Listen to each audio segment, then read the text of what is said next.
Hey everybody, welcome to the channel. So today I want to answer the question, should you buy a Remarkable Paper Pro or should you buy an iPad? We're going to try to answer that today, so stay tuned.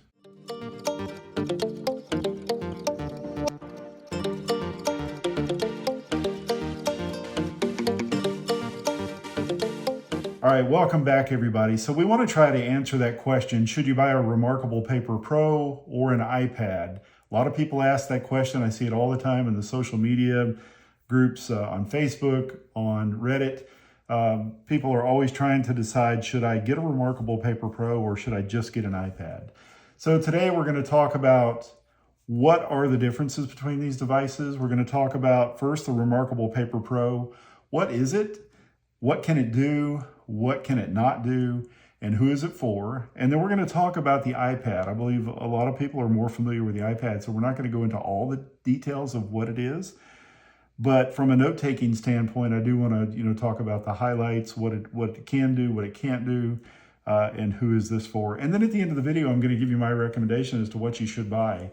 And I think that'll be very helpful. So if you wanted to just skip to the end, you could certainly do that. I'll break this up in chapters below in the description.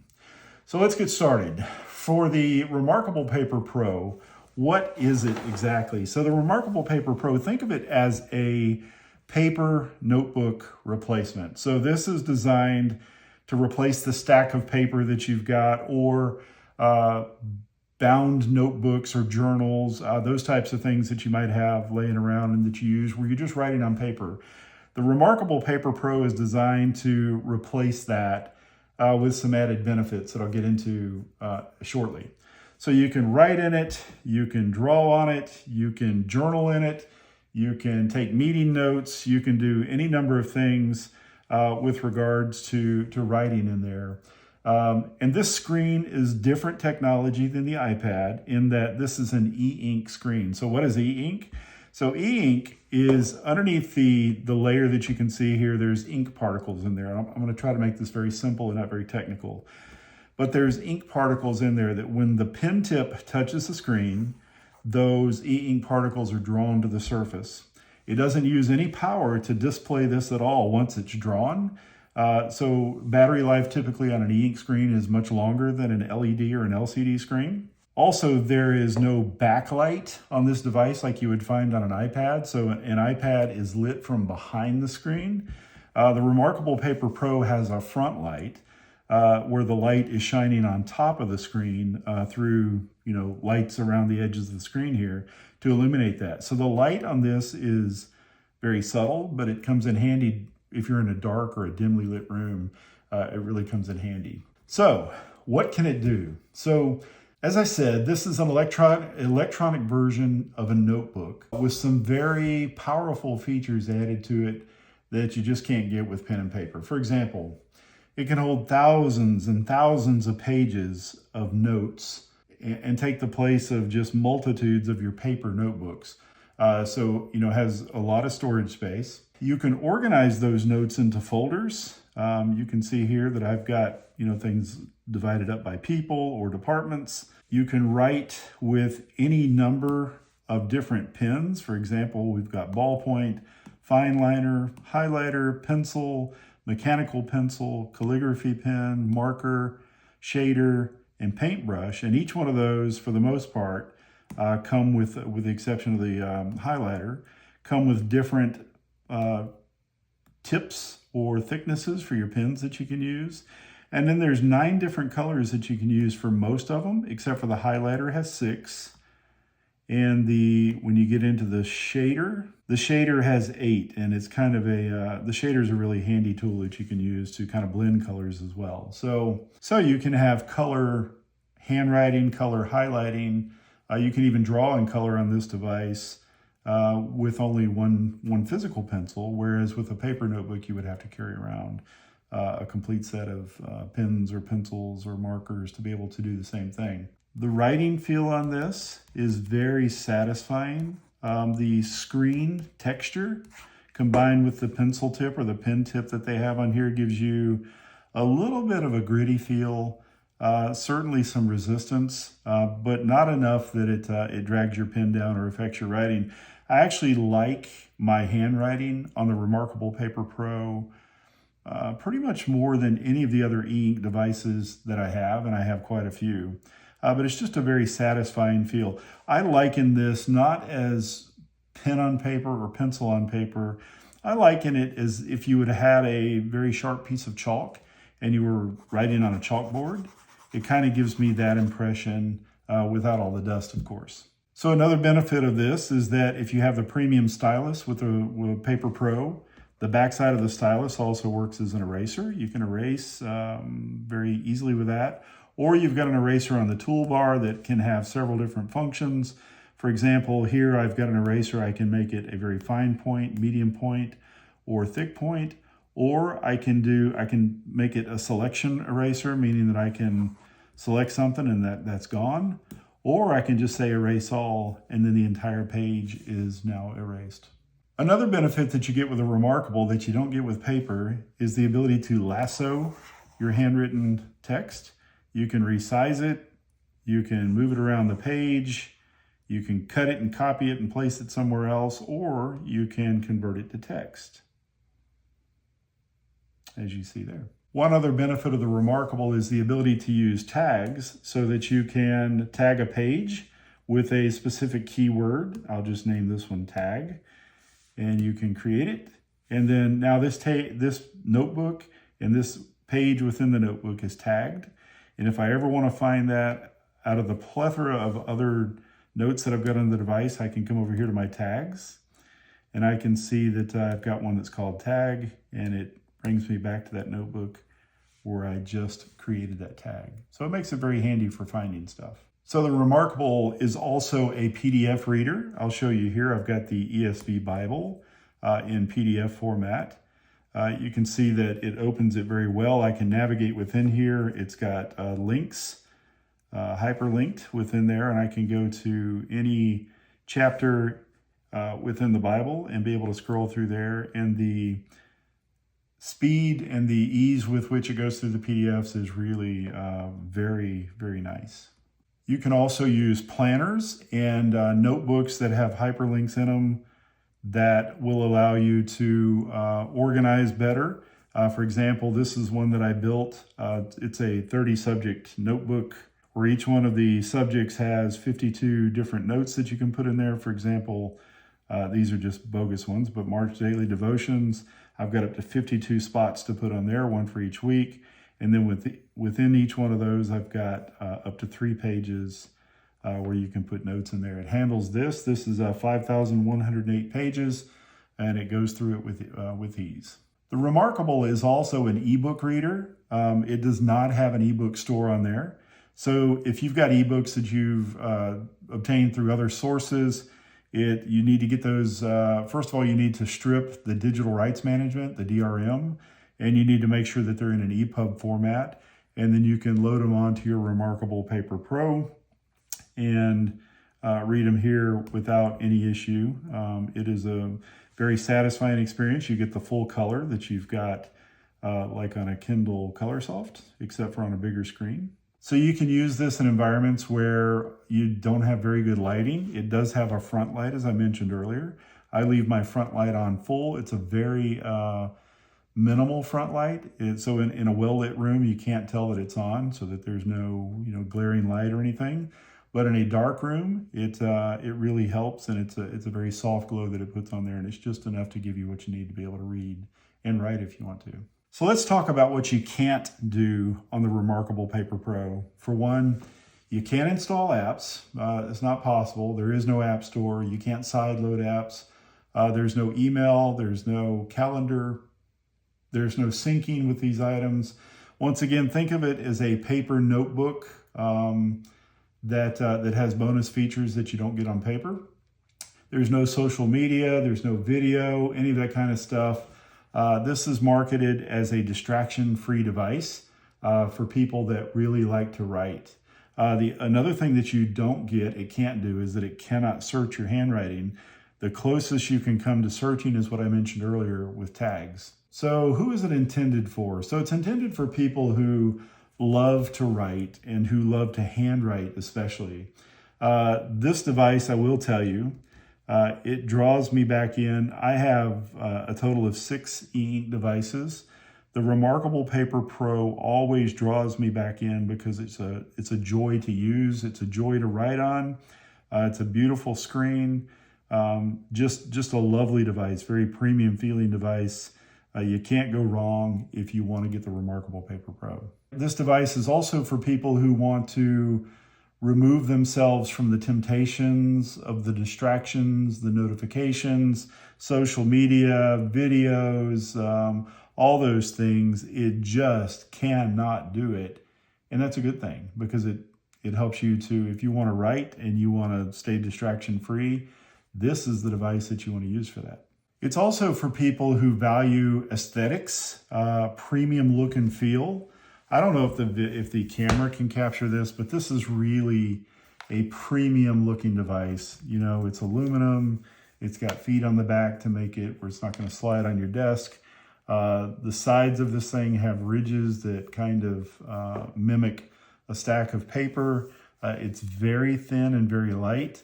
And it is really just a very premium device to use. This is also a device for people who value longevity and in their investment. And think of this as an investment.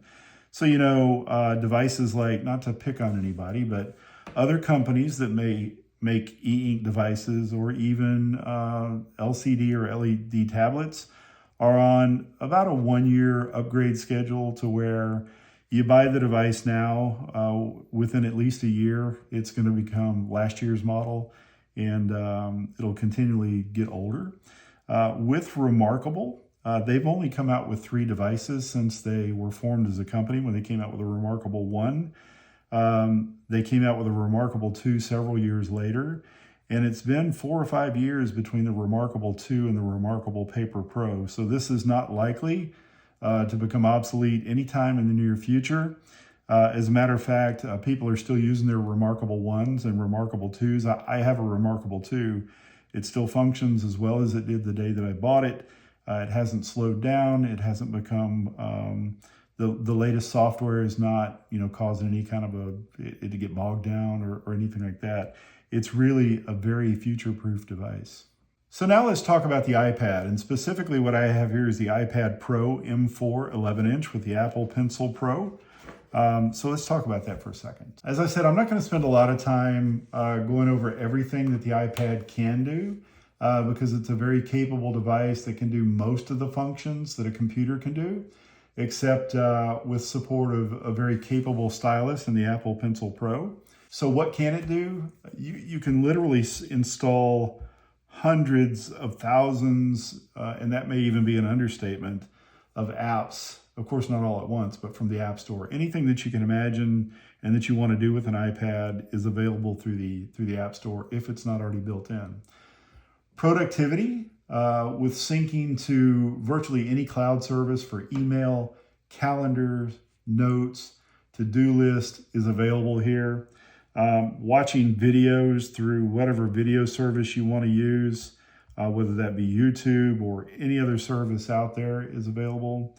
All of your social media platforms are available. Gaming is, a joy on this device. If you're into content creation, video editing, you can certainly do this on the device very well, and the pencil comes in handy as far as fine control and all of those things. Video conferencing through Teams or FaceTime or whatever application that you wanted to use to do that with. You can take photos, manage your photo libraries, and if you have an iPhone as well, you've got iMessage, you've got FaceTime, you can do phone calls on this thing, and the list really just goes on and on. There's just so much that it can do. Oh, and by the way, it allows you to take notes too. You can use the native app, Apple Notes, and take notes this way, or you can get any number of third-party apps such as GoodNotes, Notability, Noteful, just about anything out there that you can imagine, really up to your preferences, how you want to use it. So from a note-taking standpoint, there are some things that you can do here that you can't do on the Remarkable that may be, a deal breaker for you for the Remarkable. So you have the ability on this to be able to insert pictures. You can take a photo or a video and insert that into your notes. You can use Apple's new image playground. You can record audio. You can attach files directly in here, and the list goes on and on. It also will refine your handwriting. So if you're not happy with your handwriting,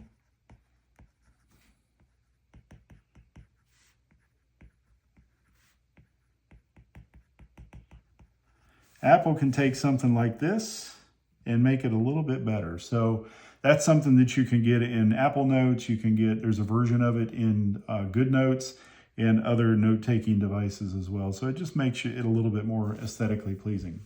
So you can also drag and drop text, graphics, images from web pages, from, one of the things that I like to use it for is Bible study. You can multitask on this and have both open at the same time. And you can highlight something, take it, and drag it over to your iPad. And then you've got it there to be able to work with. I can change text size, I can change font, any number of things there. And I've got all the verses and the references as well. You can also create hyperlinks between notes so that if you have a lot of notes in a specific subject, you can create links to, like, this is my table of content page. I can go to a subtable of content page, and then I can go into the individual notes that make up this content page instead of having to dig through my folders to be able to find it. I can also search my handwriting lightning fast compared to other ink devices. Remember, you can't do that on the Remarkable Paper Pro, but I can search my handwriting. If you remember, I had the word happy in my previous example note where I said happy with handwriting. It found that in real time, as well as several other notes that also have the word happy in there. So that's a benefit of the iPad Pro. So the list of things that the iPad can do is very impressive. It's really a full computer with note-taking capabilities. But there's some things that it doesn't do well or as good as the Remarkable does when it comes to note-taking. So let's talk about that. So the screen on the iPad is glass. Your stock Apple Pencil tip on this screen is very slippery. It makes it very hard to control your handwriting. But with some very specific accessories, you can minimize that and actually make the writing experience on the iPad a little bit better. For example, I'm using a matte textured screen protector on here, and I've also changed the Apple Pencil tip to a metal tip. That is a very fine tip and gives me a lot of writing control. I also sometimes can do some things like change the color on the screen or the intensity of the color on the screen. And to see more what I'm talking about, check out this video at the end where I talk about how to make your iPad more like an e-ink device. But overall, the iPad does not do as good of a job as a e-ink device would give you from especially the Remarkable Paper Pro, from that satisfying feel of writing. Like I said, I wouldn't call it paper on pencil, but it is a very satisfying writing experience. And I'll tell you from my experience with the Remarkable Paper Pro, that device keeps drawing me back in. I love to write on the device. Sometimes I just pick it up and just start doodling and writing stuff even when I don't have to, because it's a very satisfying experience to do so. On the iPad, there's times when I do use the iPad and I carry it for work to take notes, and those are very specific times when I need to insert pictures, text, and handwriting, maybe all at the same time, or other references into my notes. So the iPad for me does have a place. So let's talk about which one you should buy.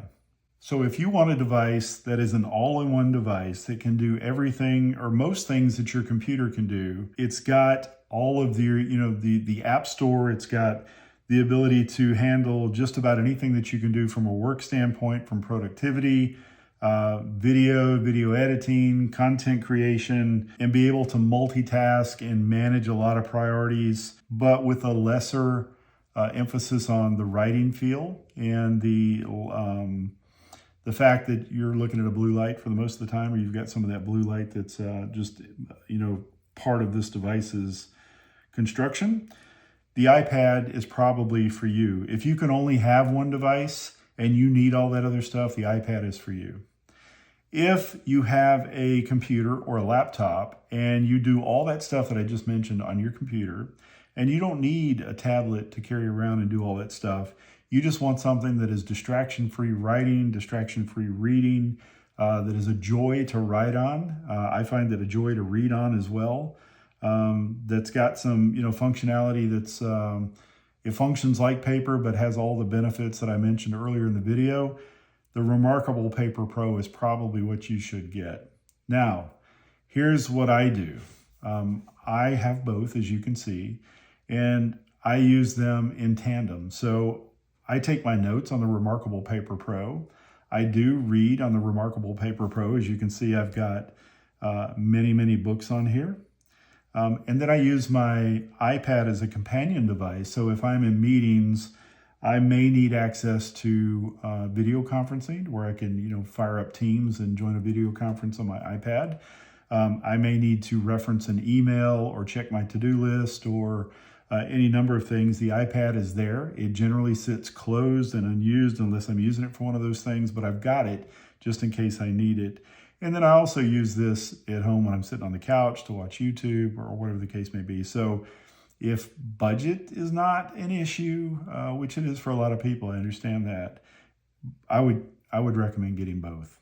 Anyway, thanks for watching this. I hope this was helpful for you. If you, as I mentioned earlier, if you like what you see, please like and subscribe. Really want to grow the channel, really want to, increase the quality of the videos, and I can only do that if I have your support just through a simple like and a simple subscription. So thanks again for watching, and more content on the way.